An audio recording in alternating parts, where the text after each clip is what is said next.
আজকে ছিল মহাশিবরাত্রি, আমার সবথেকে প্রিয় ভগবানের পুজো। আর এই দিনটি আমার জন্য সত্যি খুব বিশেষ দিন। সম্পূর্ণ নির্জলা উপোস করে তো পুজো দিতে পারি না, কারণ ছোট বাচ্চা আছে, তার উপরে আমার আছে গ্যাস্ট্রিকের প্রবলেম। সেই জন্য ফলাদি গ্রহণ করে আমি উপোসটা সম্পন্ন করি। দেওয়ার আগে নিজেকে একটু তৈরি করছি। তো এই যে কানের দুলটা দেখছো, এটা আমার বড় মাসির দেওয়া। আমার বড় মাসি বিয়ের পর আমাকে গিফট করেছিল। তো আমার বড় মাসি আর এখন উনি নেই, কিন্তু ওনার কথা আমার খুব মনে পড়ছে। আর আমার বড় মাসি শিবের খুব বড় ভক্ত ছিলেন। জানি না কেন ভালো মানুষগুলোকেই শিবজি নিজের কাছে খুব তাড়াতাড়ি ডেকে নেয়। যাই হোক, তো আমি তাড়াতাড়ি রেডি হয়ে নিই। এরপরে সব পুজোর সামগ্রী আয়োজন করতে হবে। প্রথমবার আমি সমস্ত কিছু নিজে হাতে আয়োজন করব। প্রত্যেকবার তো মা আমাকে সমস্ত সামগ্রী আয়োজন রেডি করে দেয়, কিন্তু এইবার আমি শ্বশুরবাড়িতে প্রথম শিবরাত্রি করছি, সেই জন্য সম্পূর্ণটা নিজেই করব। আমার শ্বশুরবাড়ির নিয়ম আর আমাদের নিয়ম অনেকটা আলাদা, কিন্তু আমি যেহেতু ছোটো থেকে একরকমভাবেই পুজো করে আসছি, সেই জন্য আমি নিজের নিয়মেই এবারও পুজো করব। জানি না আমি কতটা ঠিকঠাক সব আয়োজন করতে পেরেছি, কিন্তু যতটা করেছি ততটা আমি সম্পূর্ণ ভক্তি ভরে করেছি। আর মহাদেব এমনই ঠাকুর, যিনি ভক্তি ভরে পুজো করলে যে কোনো পুজোই নিয়ে নেন। মনে ভক্তি আর আশ্বাস নিয়ে যদি পূজা করা হয় মহাদেবের, তাহলে উনি ভক্তদের সমস্ত ইচ্ছাই পূরণ করেন। তো ভক্তি ভরে মহাদেবের পুজো করলে আর কিছুই লাগে না। তো আমার পুষ্পপত্রে আমি সাজিয়ে নিয়েছিলাম বেলপাতা, পান, দুব্ব আর আকন্দ ফুলের মালা, যেটা খুবই ইম্পর্টেন্ট। আর হচ্ছে ধুতরা ফুলের কাঁটা, আর বিভিন্ন রকম সাদা ফুল, লাল ফুল নিয়ে নিয়েছিলাম। আর নিতে নিয়েছিলাম চন্দন, আর তোমার পঞ্চশস্য আর ভস্য। এই যে ভস্যটা, এটা দোকানে পাওয়া যায়, ভস্য। আর হচ্ছে সিদ্ধি পাতা।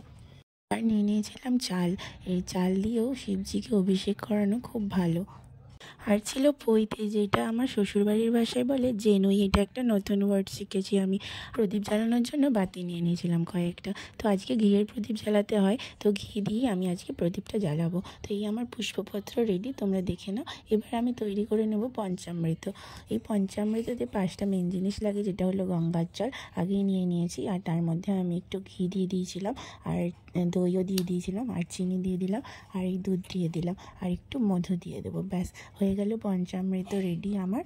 পঞ্চামৃত নর্মালি সবাই আলাদা আলাদাভাবে শিবজিকে অভিষেক করায় 4টে প্রহরে 4বার, কিন্তু আমি যেহেতু এক প্রহরেই জল ঢালবো, আমার পক্ষে সারা রাত জেগে জল ঢালাটা সম্ভব নয়, সেই জন্য আমি একই ঘটিতে সব কিছু মিশিয়ে নিয়েছি।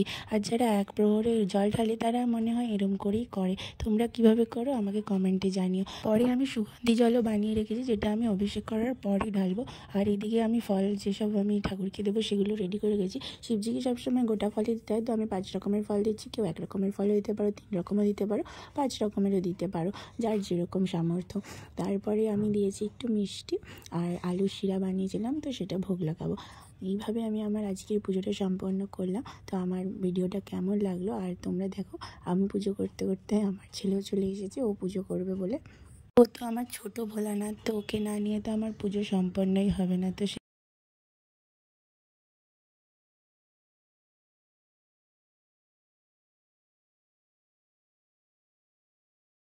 পুজোর শেষে এই যে সাবু, কলা, ফল দিয়ে সব মিক্স করে যে প্রসাদটা আহার করা হয়, এটা তো অমৃত।